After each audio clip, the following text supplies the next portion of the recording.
Good morning everyone. मैं विनीत आप सभी का स्वागत करता हूं आप सबके चैनल संदीप क्लासेस पर।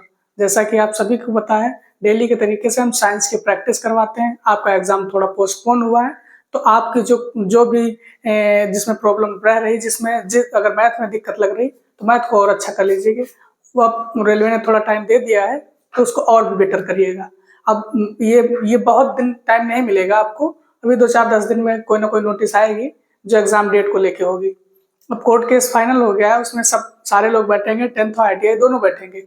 अब बट उसमें फाइनल रिजल्ट आना बाकी है कि मतलब उसमें कैसा क्या प्रोसेस होगा। थोड़ा अभी कोर्ट ने रोक रखी है अपना नोटिस, इस वजह से उसकी नोटिस जारी होते ही रेलवे अपना नोटिस निकालेगा जो कि डेट को लेके होगा। बहुत ज़्यादा आपको फर्स्ट वीक या 15 दिसंबर तक एग्जाम स्टार्ट हो जाएगा, तो इस वजह से बहुत ज़्यादा टाइम नहीं मिलने वाला है। अगर थोड़ी भी जिसमें अगर आपका कोई भी सेक्शन कमजोर रह रहा है तो उसको और भी अच्छा करने का आपको मौका मिला है, तो उसको और भी अच्छा करिएगा। तो स्टार्ट करते हैं आज की क्लास को। आज की क्लास में जो आप तो पहले दिन से जो जुड़े हैं वो लोग जानते हैं कि प्रीवियस ईयर क्वेश्चन ही करवाते हैं। इधर उधर क्वेश्चन करने का आपका मतलब भी नहीं है, क्योंकि इधर उधर क्वेश्चन RRB में आते भी नहीं है।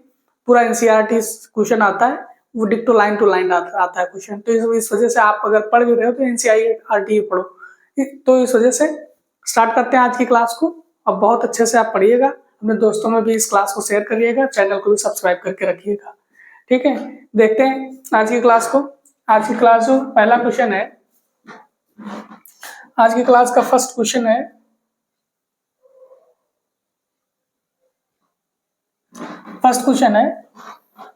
निम्नलिखित में से द्विविस्थापन अभिक्रिया की पहचान कीजिए। निम्नलिखित में से द्विविस्थापन अभिक्रिया की पहचान कीजिए। देखो, अगर विस्थापन की बात करेंगे, विस्थापन तो विस्थापन होगा, एक एकल विस्थापन होगा, एकल विस्थापन। अगर दूसरे की बात करेंगे तो द्विविस्थापन, द्विविस्थापन। ठीक है, अगर एकल विस्थापन की बात करेंगे तो एकल विस्थापन का अगर एग्जांपल ले लेंगे AB प्लस C, तो ये उत्पाद में क्या बनाएगा, ये क्या बनाएगा, A प्लस BC। इसमें क्या हुआ, B खाली विस्थापित हुआ, B केवल विस्थापित हुआ C के साथ, तो ये एकल विस्थापन हुआ। अगर बात दो विस्थापन आएगी या द्विविस्थापन की आएगी तो ये क्या बनाएगा, AB plus AB plus CD। ये उत्पाद में क्या बनाएंगे, ये उत्पाद में क्या बनाएंगे, AC प्लस BD। ये हुआ आपका द्विविस्थापन। इसमें द्विविस्थापन हुआ, इसमें एकल विस्थापन हुआ। अब एक चीज और देख लीजिए, संयोजन होगा, अगर संयोजन होगा तो संयोजन में क्या होगा, संयोजन में ये होगा जैसे A प्लस B है, तो ये उत्पाद के बाद क्या हो जाएगा, AB हो जाएगा। ठीक है, अगर बात आएगी वियोजन की, वियोजन इसके मतलब से ही समझ में आ रहा है, वियोजन मतलब अलग होना, टूटना। तो देखो ये कैसे होगा, A प्लस B है तो वियोजित होकर क्या बनाएगा, A प्लस B बनाएगा। ठीक है, ये चारों चीजें हैं, इसमें से क्वेश्चन आ रहा है, कोई ना कोई क्वेश्चन पूछता है। जैसे एक क्वेश्चन बना के दे दिया, इसमें पूछा है एग्जैक्टली, पूछा क्या, विस्थापन नहीं पूछा, दो विस्थापन पूछा है। द्विविस्थापन की अभिक्रिया इसमें से कौन सी है, तो द्विविस्थापन अभिक्रिया में ज्यादातर आप ये देखा करिए, उसमें 4 प्रोडक्ट होंगे। ठीक है, देखो इसमें द्विविस्थापन हुआ है, इसमें तो वियोजन हुआ है। इसमें क्या हुआ, वियोजन हुआ। देखो AB था, AgCl था, तो Ag अलग हुआ, Cl अलग हुआ। इसमें क्या हुआ, विस्थापन, वियोजन हुआ है, वियोजन। ठीक है, तो ये तो हुआ नहीं। ठीक है, अब देखो दूसरे में, देखो MgCl2 है, तो यहाँ पे एक ही प्रोडक्ट है, यहाँ पे 2 है, चलो ठीक है, तो ये भी नहीं होगा। अब इसको देखो, ये देखो यहाँ पे केवल आपका PB, यहाँ पे केवल लेड है, यहाँ पे केवल आपका क्या है, यहाँ पे केवल लेड है, एक ही प्रोडक्ट, एक ही है, यहाँ पे CuCl2 है, तो ये भी नहीं होगा। आप इसको जरा देखिए, तीसरे वाले को देखिए, यहाँ KBr है, यहाँ BaCl2 है, यहाँ पे Ba, यहाँ पे होगा Cl2। ठीक है, तो ये क्या होगा, अच्छा आई है, ये I2 है, सॉरी सॉरी सॉरी, ये है आई अपना, ये आई है, सही लिखा है, ये आई है। तो ये देखो के आई के साथ हो गया, के आई के साथ हो गया, और बी आर बी ए के साथ में हो गया। ठीक है, बी आर बी ए के साथ में हो गया। ठीक है, तो आंसर आपका हो गया थर्ड। ठीक, ये चीज आप, अगर ये चीज आपका कॉन्सेप्ट क्लियर है, ये चीज, तो आप इसको बना लोगे आराम से। इसमें से कोई ना क्वेश्चन आरआरबी जरूर पूछता है। देखते हैं नेक्स्ट क्वेश्चन। नेक्स्ट क्वेश्चन है, निम्न में से किस तत्व में सर्वाधिक प्रभावी नाभिकीय आवेश होता है? तो सबसे ज्यादा प्रभावी नाभिकीय आवेश जो होगा इसमें से, तो होगा किसका? फ्लोरीन का। किसका होगा? फ्लोरीन का होगा सबसे ज्यादा प्रभावी नाभिकीय आवेश। देखते हैं नेक्स्ट क्वेश्चन। नेक्स्ट क्वेश्चन है, किसी वस्तु को एक अवतल दर्पण के सामने, किसी वस्तु को एक अवतल दर्पण के सामने इसकी फोकस दूरी के बराबर दूरी पर रखा गया है तो प्रतिबिंब बनेगा। अब देखो इसके बारे में, आप इसके बारे में बहुत अच्छे से एक चीज समझ लीजिए।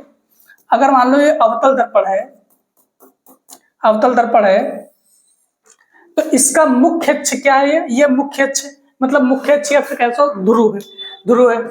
ये एफ है, फोकस है, ये सी है, केंद्र है। ठीक है, यहाँ पे इनफाइनाइट है, यहाँ पे इनफाइनाइट है। अब देखो अगर हम कोई चीज, अगर हम वस्तु को कहाँ रखेंगे, अगर हम वस्तु को इनफाइनाइट पे रखेंगे, इनफाइनाइट पे रखेंगे तो प्रतिबिंब कहाँ बनेगा?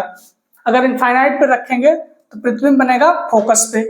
ठीक है, अगर हम वस्तु को रखेंगे केंद्र, वक्रता केंद्र और इनफाइनाइट के बीच में, तो हमारा प्रतिबिंब कहाँ बनेगा? केंद्र फोकस के बीच में।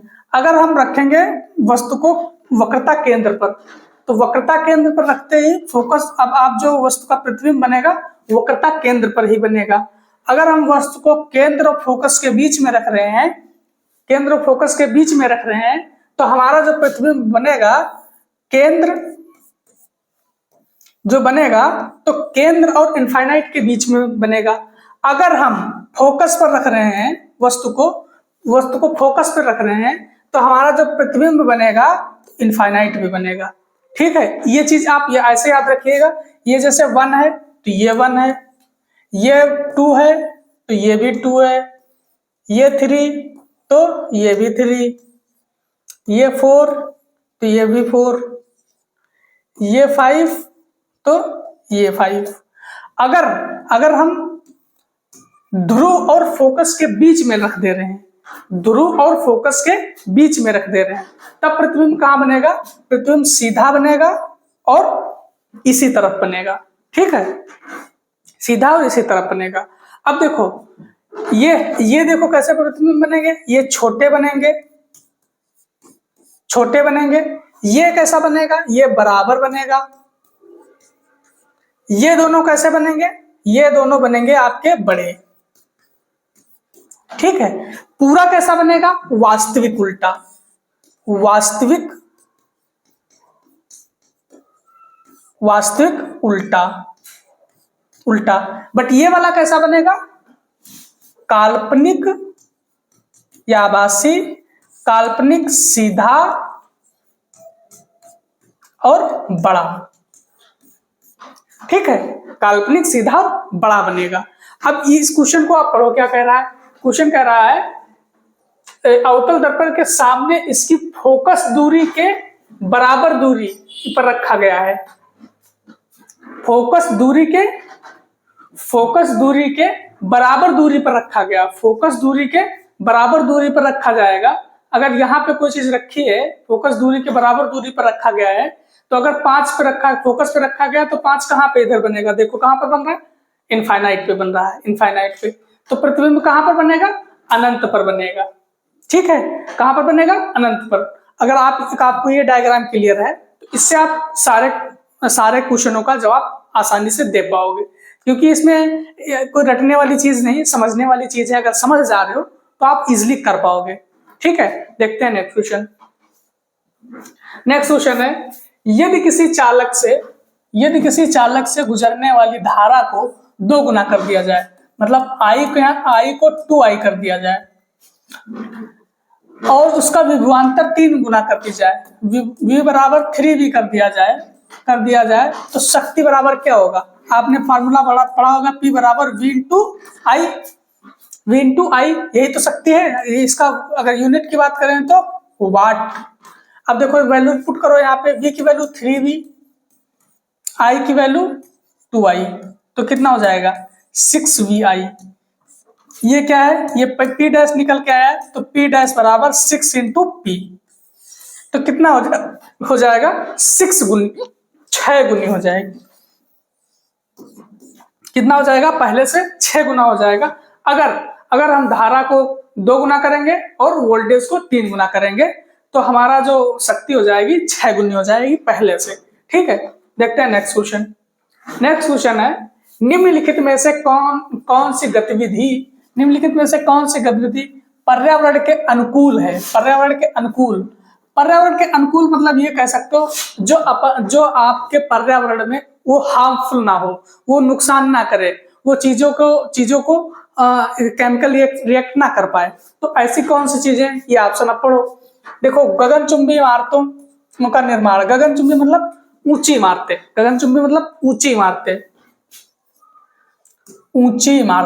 ऊंची बिल्डिंग्स। अगर ऊंची बिल्डिंग्स बनेंगी तो उसमें पानी का खपत होगा और एटमॉस्फेयर में जैसे टेम्परेचर जो सनरेज हैं टकरा के वापस जाएंगी तो गर्मी बढ़ेगी, उससे गर्मी बढ़ेगी। तो ये पर्यावरण के अनुकूल तो है नहीं, ये अनुकूल नहीं है पर्यावरण के लिए, ये नुकसानदेह है। बिजली के उत्पादन में सौर ऊर्जा का उत्पादन, अभी देखते हैं इसको और पढ़ो। गर्मी के दिनों में इस एसी कूलर का उपयोग करना। अगर गर्मी के दिनों में एसी और कूलर का आप उपयोग कर रहे हो तो आप एसी से जानते हो CFC गैस निकलती है। अगर कूलर यूज कर रहे हो तो कूलर कहीं ना कहीं नुकसान करता है, जो कि आप जैसे लाइट यूज कर रहे हो, उतनी ज्यादा लाइट यूज कर रहे हो, फिर लाइट बनाने में उतनी दिक्कत होगी, तो ये भी कहीं ना कहीं आपका पर्यावरण के अनुकूल कार्य नहीं करेगा। आप देखो, खरीदारी में पॉलीथीन बैग का उपयोग करना। अगर पॉलीथीन बैग का उपयोग करोगे तो पॉलीथीन के बारे में एक चीज आप जानते हो, ये नॉन बायोडिग्रेडेबल है, ये अपने एटमॉस्फेयर में सड़ती नहीं है, इजिली सड़ती नहीं है। तो ये भी कहीं ना कहीं पर्यावरण के अनुकूल नहीं बता रहा है। अब थोड़ा सेकेंड वाला पढ़ लीजिए, बिजली के उत्पादन के लिए सौर ऊर्जा का उपयोग करना। अगर आप सूरज का उपयोग बिजली उत्पादन में कर रहे हो तो ये कहीं ना कहीं आपको इसका बेनिफिट्स है जो पर्यावरण में नुकसान नहीं पहुंचाएगा। तो इसका जो बेस्ट सुटेबल आंसर है तो वो सेकेंड ही है, दूसरा है कि पर्यावरण उत्पादन के लिए सोलर का उपयोग करना। तो आंसर आपका बी इज करेक्ट, बी सही हो जाएगा। ठीक है, देखते हैं नेक्स्ट क्वेश्चन है, आहार नाल में भोजन की गति शरीर की चिकनी पेशियों द्वारा होती है। निम्नलिखित में से किस विकल्प में शामिल सभी अंगों में चिकनी पेशियां होती हैं? किसमें चिकनी पेशियां होती, जो इसमें अंग दिए गए हैं? देखो क्वेश्चन अगर अच्छे से पढ़ ले रहे हो तो ऑप्शन भी अच्छे से पढ़ो, आप कहीं ना कहीं आंसर अच्छे से दे पाओगे। देखो, रक्त वाहिकाओं में तो एक चिकनी पेशियां होती हैं, मूत्राशय में भी चिकनी पेशियां होती हैं, बट अस्थि लिख दिया है, अस्थि मतलब बोन में चिकनी पेशियां नहीं पाई जाती, बोन में चिकनी पेशियां नहीं होती तो बोन कट गया। अब देखो यहाँ पे भी अस्थि लिखा तो ये भी आंसर नहीं होगा, क्योंकि बोन में चिकनी पेशियां नहीं होती हैं। हृदय में होती है, आंख के आइरिस में होती है, बट अस्थि में नहीं होती, तो ये भी आंसर कट गया। अब देखो जो आंसर है आप इसको बिना देखे भी टिक कर सकते हो। अब पढ़ लो चाहे, आंख की आइरिस में चिकनी पेशियां होंगी, फेफड़े की श्वसनियों में जो चिकनी पेशियां होंगी और मूत्र वाहिनियों में चिकनी पेशियां होती हैं। तो आंसर आपका ए करेक्ट हो जाएगा, आंसर आपका ए सही हो जाएगा। ठीक है, देखते हैं नेक्स्ट क्वेश्चन है, निम्न में से कौन सा गुणधर्म आवर्त सारणी में तत्वों की स्थिति के अधीन नहीं होता है? तो देखो, जो आवर्त सारणी में देखा गया था, तो देखो बाह्यतम कक्षा में इलेक्ट्रॉनों की संख्या देखी गई थी, उसके परमाणु क्रमांक देखा गया, परमाणु भार देखा गया, ये सब चीजें देखी गई, संयोजकता देखी गई। बट कहीं भी पूरी पीरियोडिक टेबल में रंग की बात कोई नहीं करता है, तत्वों के रंग की बात कोई नहीं करता है। तो इस वजह से कौन सा इसके अधीन नहीं आता है, कौन सा अधीन इसके नहीं आएगा, तो तत्वों का रंग नहीं आएगा। देखो संयोजकता तो आप देखते हो, परमाणु का आकार भी देखते हो कि ऊपर से नीचे जाता है तो उसकी त्रिज्या बढ़ती जाती है, परमाणु आकार बढ़ता जाता है। ठीक है, बाह्यतम कक्षा में इलेक्ट्रॉनों की संख्या भी देखते हो, तो ये तीनों चीजें सही है, बट तत्वों का रंग सही नहीं है, तो इसका मतलब आंसर हमारा थर्ड ही सही होगा। देखते हैं नेक्स्ट क्वेश्चन। नेक्स्ट क्वेश्चन है, यदि 6 ओम 9 ओम और 6 ओम के प्रतिरोधक समांतर क्रम में संयोजित हैं तो परिणामी प्रतिरोध होगा। देखो इसका क्वेश्चन आप बहुत अच्छे से करके जाइएगा। आरआरबी क्वेश्चन ऐसे 1-2 आपके पूरे सेट में 25 क्वेश्चन पूछेगा, जिसमें आप अगर 2 क्वेश्चन इसको बहुत अच्छे से समझ लिए तो इसके ये कह सकते हो कि आप 24 क्वेश्चनों की तैयारी करो, एक क्वेश्चन पक्का से और आना इससे।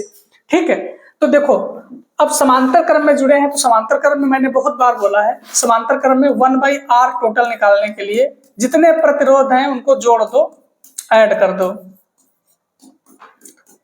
दो, जितने भी प्रतिरोध मिले उनको 1 बटे करके ऐड करते चले जाओ। अब देखो 1/RT 1 बाई कितना, पहला 6 ओम, दूसरा 9 ओम, तीसरा 6 ओम। अब देखो इनका अगर एलसीएम लेना चाहो तो एलसीएम से कर सो, जैसे आप सुटेबल समझते हो वैसे कर सकते हो आप। कैलकुलेशन आपकी बहुत अच्छी है। 18 करो तो 6 3 18, 9 दूनी 18 और 6 3 18। ठीक है, तो 3 3 6 2 8 बटे 18, काटोगे तो 4 और 9। ठीक है, अगर आर टोटल की बात करेंगे तो कैसे आएगा, आर टी पलट दो इनको, कितना 9/4, तो 4 दूना 8, 4 दूनी 8, 1 बचा 0 आएगा, 4 दूनी 8 और 4 पंचे 20 ओम, 2.25 ओम आएगा, 2.25 ओम। तो आंसर कौन सा सही हो जाएगा आपका, आंसर आपका फोर्थ करेक्ट हो जाएगा। तो इसको आप इतना टाइम नहीं लगेगा आपको एग्जाम में बनाने में, ये सब लिखने की जरूरत नहीं, डायरेक्ट लिखो, डायरेक्ट आंसर निकालो, क्योंकि वहां आंसर टिक करना है, बाकी ये आपको एक्सप्लेनेशन कैसा है कैसा नहीं कोई नहीं देखने वाला। देखते हैं नेक्स्ट क्वेश्चन। नेक्स्ट क्वेश्चन है, धारावाही चालक के चारों ओर चुंबकीय क्षेत्र, धारावाही चालक के चारों ओर चुंबकीय क्षेत्र। अब देखो इसके ऑप्शन क्या है, दूरी में वृद्धि के साथ बढ़ता है, नहीं, दूरी में वृद्धि के साथ अगर दूरी बढ़ा दोगे तो चुंबकीय क्षेत्र घटता जाता है। तो ये तो ऑप्शन ऐसे घट गया आपको। देखो दूरी में वृद्धि के साथ घटता है, बिल्कुल सही बात है, दूरी में वृद्धि के साथ घटता है, बट आगे पढ़ लो, दूरी में किसी भी परिवर्तन से अप्रभावित रहता नहीं, ये गलत लिखी, क्योंकि दूरी जितनी ज्यादा हो जाएगी चुंबकीय क्षेत्र उतना कम हो जाएगा। लेकिन इसमें क्वेश्चन ये भी पूछता है उसकी परिधि बढ़ती जाती है, अगर दूरी बढ़ाओगे तो उसकी परिधि बढ़ती जाती है। इसका एग्जांपल अगर देखना है तो देखो, ये नॉर्थ पोल है, ये साउथ पोल है, यहां से निकला यहां गया, यहां से निकला नॉर्थ पोल से निकला साउथ पोल में गया। ठीक है, अब देखो ये देखो दूरी बढ़ती जा रही ना, ये दूरी बढ़ती जा रही, तो ये इसका डायमीटर ये बढ़ता जा रहा ना, सर्कमफेरेंस, तो क्या होगा, इसकी देखो परिधि बढ़ती जा रही, परिधि क्या रही, परिधि बढ़ती जा रही, दूरी से परिधि बढ़ती जाएगी, लेकिन क्या होगा, चुंबकीय क्षेत्र घटता जाएगा, चुंबकीय क्षेत्र घटता जाएगा। तो इसका आंसर कौन सा सही होगा, answer second is correct, answer दूसरा बी इज करेक्ट है। देखते हैं नेक्स्ट क्वेश्चन। नेक्स्ट क्वेश्चन है, कोई प्रकाश किरण वायु में रखे कांच के प्रिज्म के एक अपवर्तनांक पृष्ठ AB पर आपतित होती है और अन्य अपवर्तक, तो देखो अन्य अपवर्तक पृष्ठ AC से बाहर निकलती है, निम्नलिखित कथन पर विचार कीजिए। अब देखो कैसे कह रहा है, ये मान लो कोई पृष्ठ है, ये आपका आलंब है, ये क्या है, ये आलंब है, अब ये क्या है, मिरर है आपका। अब देखो कोई भी रेज आएगी, यहां आने के बाद सीधे ऐसे जाएगी, ये क्या है, आपतन कोण, आपतन, ये क्या है, परावर्तन, तो ये अगर थीटा है ना तो ये भी थीटा रहेगा, ये भी थीटा ही रहेगा। ठीक है, अब देखो क्या कह रहा है, पृष्ठ ए बी, मान लो ए बी,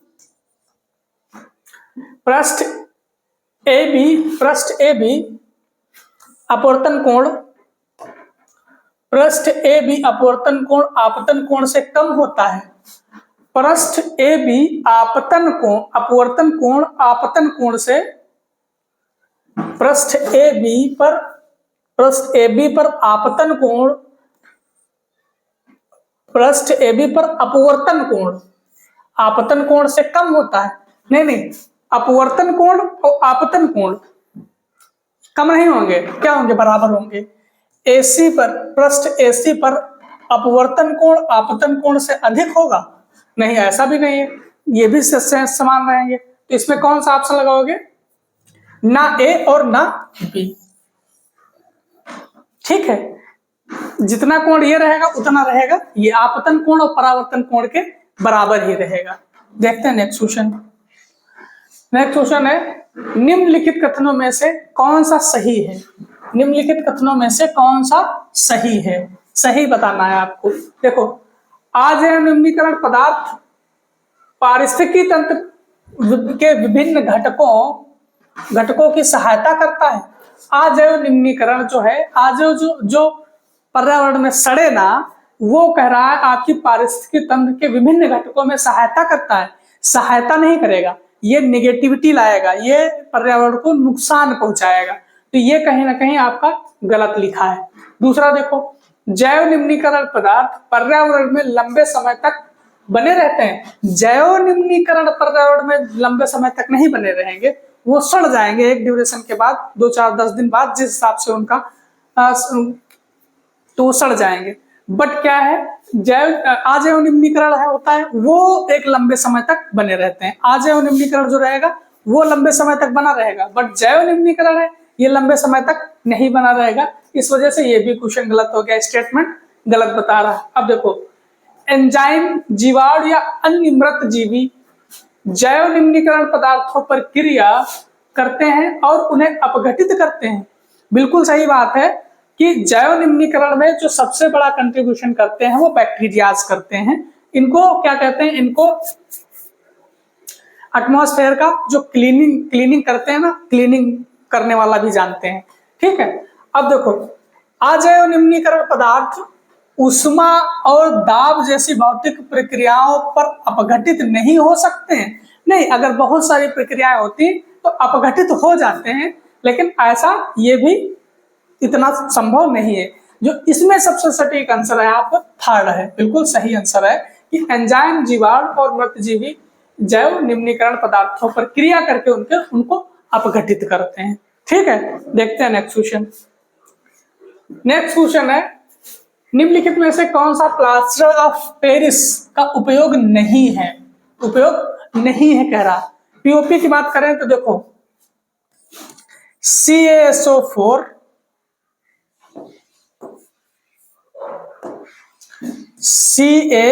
CaSO4 2H2O, ये क्या है? ये है जिप्सम, ये है जिप्सम। अगर इसको 100 डिग्री सेंटीग्रेड, 100 डिग्री सेल्सियस पर, 100 डिग्री सेल्सियस पर अगर गर्म कर देंगे, गर्म करेंगे तो क्या होगा? इसमें 1.5 H2O पानी निकल जाता है। कितना निकल जाएगा? 1.5 H2O पानी निकल जाएगा।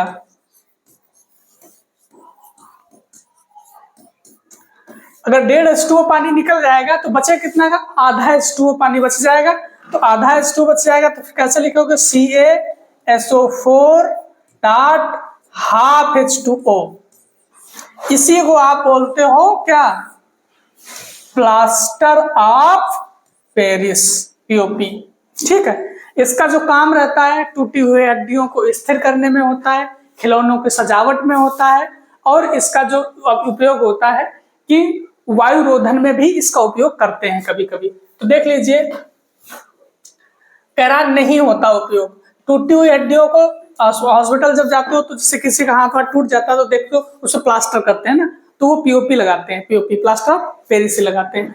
तो आंसर टूटी हुई हड्डियों में को सहारा देने में लगाया जाता है, बिल्कुल सही बात है। खिलौनों और सजावटी सजावटी सामान बनाने में तथा सतहों को चिकना करने में किया जाता है, बिल्कुल ठीक बात है। वायु रोधन में भी इसका उपयोग किया जाता है। उपयोग किसमें किया नहीं जाता है? कांच, साबुन और कागज के विनिर्माण में उसका उपयोग नहीं किया जाता है। तो आंसर कौन सा होगा जो नहीं किया जाता? तो फर्स्ट वाला आंसर होगा, पहला वाला सही होगा। देखते हैं नेक्स्ट क्वेश्चन। नेक्स्ट क्वेश्चन है मेंडल, इसमें ये मेंडल लिखा है। मेंडल के प्रयोग में जब F1 पीढ़ी के पौधे स्वपरागित थे तो जीन प्रारूपी अनुपात क्या था? तो F1 की अगर बात करेंगे तो F1 की बात करेंगे तो कितना होगा? 1:1 का रिलेशन था, 1:1 का रिलेशन था इसमें। तो आंसर कौन सा होगा? 1:1, ऑप्शन थर्ड इज करेक्ट। देखते हैं नेक्स्ट क्वेश्चन। नेक्स्ट क्वेश्चन है कौन सा तत्व तांबे से अधिक अभिक्रियाशील नहीं है? तांबे से अधिक अभिक्रियाशील नहीं है। तो देखो इसको ये अभिक्रियाशीलता की जो एक सीरीज है उसको बहुत अच्छे से आप याद करके जाइएगा। Calcium, magnesium, aluminium, zinc, iron. नीचे से लिखिए, नीचे का होता है Au, Ag, Hg, Cu, ठीक है। तो देखो सबसे ज्यादा किसका होगा? पोटेशियम का, फिर सोडियम का, फिर कैल्शियम का, फिर मैग्नीशियम का, फिर एल्युमिनियम का, फिर जिंक का, फिर आयरन का सबसे ज्यादा। फिर इधर सबसे कम सोने का, फिर चांदी का, फिर पारे का, फिर कॉपर का। तो कह रहा है कौन सा तत्व, कौन सा तांबे से अधिक अभिक्रियाशील नहीं है? तो अभिक्रियाशील नहीं होगा मतलब नीचे का कोई होगा, नीचे का सोना, चांदी, मरकरी, इनमें से कोई देख लो। तो सोना, चांदी, मरकरी में चांदी जो होगा कम अभिक्रियाशील होगा, ठीक है, चांदी कम अभिक्रियाशील होगा। देखते हैं नेक्स्ट क्वेश्चन। इनमें से कौन सा साइक्लोहेक्सेन का सूत्र है? साइक्लोहेक्सेन को या फिर हेक्सेन को हो। देखो मेथेन, एथेन कितना? 2 4 6। Methane, ethane, propane, butane, hexane, methane, ethane, propane, butane, hexane. तो कितना होगा? C5H12, C5H12। Methane, ethane, propane, butane, hexane, propane, butane, hexane, pentane hexane. अच्छा ये पेंटेन और हेक्सेन, C6H14, C6H14। आपका आंसर बी सही होगा। Methane, ethane, propane, butane, pentane और हेक्सेन। ये क्या होगा? ये पेंटेन, ये होगा हेक्सेन, ठीक है। तो आंसर आपका बी सही होगा। देखते हैं नेक्स्ट क्वेश्चन। नेक्स्ट क्वेश्चन है 10 ओम, 15 ओम और 30 ओम के 3 प्रतिरोध समांतर क्रम में संयोजित हैं। इस संयोजन में प्रतिरोध कितना होगा? टोटल प्रतिरोध पूछा है। यह आपका एक सेट ही है, प्रीवियस ईयर जो प्रीवियस ईयर लगा रहे हैं उनको पता होगा। देखो एक ही सेट में 2 क्वेश्चन मिल गए जो सेम कॉन्सेप्ट पे समझो। आप एक क्वेश्चन तो इसमें से मिलेगा ही मिलेगा। आप 25 क्वेश्चन बता रहे हैं ना, साइंस के आएंगे, 24 क्वेश्चनों की तैयारी करो, एक क्वेश्चन इससे आपको मिलेगा, ठीक है। तो फिर समांतर क्रम में जुड़े हैं कैसे? Are total 1/R1, 1/R2, 1/R3, 1/10, 1/15 और 1/30। एलसीएम ले लोगे कितना आएगा? 30 आएगा। तो 3, 2 और 1, ये कितना आ जाएगा? 6 आएगा, ये 30 आएगा। अब आर टोटल निकालोगे तो पलट दोगे क्योंकि 1 बटे में है, तो 30/6, 6 पंचे 30, कितना आया? 5 ओम। आंसर आपका थर्ड सही होगा 5O। देखते हैं नेक्स्ट क्वेश्चन। नेक्स्ट क्वेश्चन है, जब मेंडल ने मटर के पौधे में 2 लक्षणों की वंशागत का अध्ययन किया तो उन्हें F2 पीढ़ी में पौधों के लिए क्या फेनोटाइपिक अनुपात मिला। तो जो F2 पीढ़ी के लिए फेनोटाइपिक अनुपात मिला था तो क्या मिला था, 9:3:3:1। ये अनुपात इनको मिला था। देख लीजिए कौन सा आंसर है F2 पीढ़ी के लिए, कौन सा होगा आंसर आपका 1 सही होगा। 9:3:3:1 ये आपका आंसर करेक्ट हो जाएगा। देखते हैं नेक्स्ट क्वेश्चन। नेक्स्ट क्वेश्चन है, जन्म नियंत्रण की शल्य चिकित्सा मतलब ऑपरेशन, जन्म नियंत्रण की शल्य चिकित्सा विधियों के संबंध में निम्नलिखित में से कौन सा कथन गलत है। कौन सा कथन गलत है, सही नहीं पूछा, गलत पूछा है। ये कह रहा है जैसे कुछ लोग बच्चों को जन्म नहीं देना चाहते तो ऑपरेशन किया जाता है, तो कौन सी विधियां हैं जिसमें बच्चे को पैदा नहीं किया जा सकता है, शल्य प्रक्रिया द्वारा। तो देखो, पुरुषों में शुक्र वाहिकाओं को, महिलाओं में अंडवाहिनियों को अवरुद्ध कर दिया जाता है। बिल्कुल ठीक बात लिखी है, पुरुषों में शुक्र वाहिका को अवरुद्ध कर दिया जाता है ऑपरेशन करके, और महिलाओं में अंडवाहिनी को अवरुद्ध कर दिया जाता है ऑपरेशन करके। ठीक बात है। ये अधिक प्रभावी विधियां नहीं है, ये थोड़ा अभी बाद में देखते हैं, बट ये अधिक प्रभावी विधियां हैं, इसमें कोई डाउट नहीं रहता, कोई दिक्कत नहीं रहती है। अब देखो नेक्स्ट पढ़ो, ये युग्मक परिवहन को अवरुद्ध करते हैं और निषेचन को रोकते हैं। बिल्कुल सही बात है, अवरुद्ध करते हैं, निषेचन को रोकते हैं, निषेचन हो ही नहीं पाता है, तो ये भी सही लिखा है। इन्हें बाध्यकर प्रक्रिया भी कहा जाता है। बिल्कुल, इसमें बाध्यकर प्रक्रिया इसको बोलते हैं इस वजह से क्योंकि वहां पे फर्टिलाइजेशन वहां तक पहुंच ही नहीं पाता, स्पर्म ओवम पहुंच ही नहीं पाता, तो इसको बाध्य कर दिया जाता है बीच में ही, तो बाध्यकर प्रक्रिया भी कहा जाता है इसको। ठीक है, तो इसमें जो सबसे जो नेगेटिव आंसर है, तो ये अधिक प्रभावी विधियां नहीं है, ये गलत लिखा है। ये अधिक प्रभावी विधियां हैं, ये अधिक प्रभावी विधियां हैं, इसमें कोई डाउट वाली दिक्कत नहीं है, कोई भी डाउट नहीं रहता है अगर ऑपरेशन हुआ, अगर अच्छे से ऑपरेशन हुआ है तो। ठीक है, देखते हैं नेक्स्ट क्वेश्चन। नेक्स्ट क्वेश्चन है, फ्लेमिंग के दाएं हाथ के नियम, फ्लेमिंग के बाएं हाथ के नियम में अंगूठा मध्यमा उंगली के बीच का कोण कितना होता है। अंगूठा मध्यमा उंगली, देखो ऐसे करो, ऐसे करो, ये कितना होगा, ये भी 90 है, ये भी 90 है, सारे क्या होंगे 90 डिग्री पे होंगे, सारे एक दूसरे के 90 डिग्री पे होंगे। देखते हैं नेक्स्ट क्वेश्चन। नेक्स्ट क्वेश्चन है, धूप के दौरान बादल सफेद दिखाई देते हैं क्योंकि बादलों में मौजूद कण सूर्य से आने वाले श्वेत प्रकाश में मौजूद विभिन्न भागों की तरंगदैर्घ्य की तुलना में प्रकीर्णित होते हैं और श्वेत प्रकाश के सभी रंग मात्रा में लगभग समान होते हैं। क्या होंगे, लगभग समान होंगे, बड़े होंगे और समान होंगे, उनके कण बड़े होते हैं और लगभग समान होते हैं, तो आंसर आपका ए सही हो जाएगा। ठीक है, देखते हैं नेक्स्ट क्वेश्चन।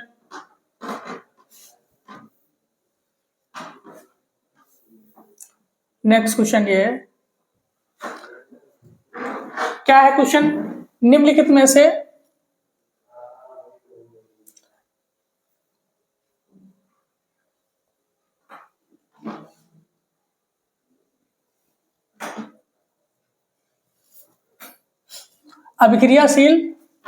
अभिक्रियाशील होता है, कहाँ गया क्वेश्चन,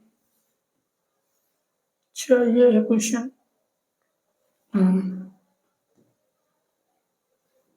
क्या है, निम्न कथनों पर विचार करते हुए सही उत्तर का चयन करें।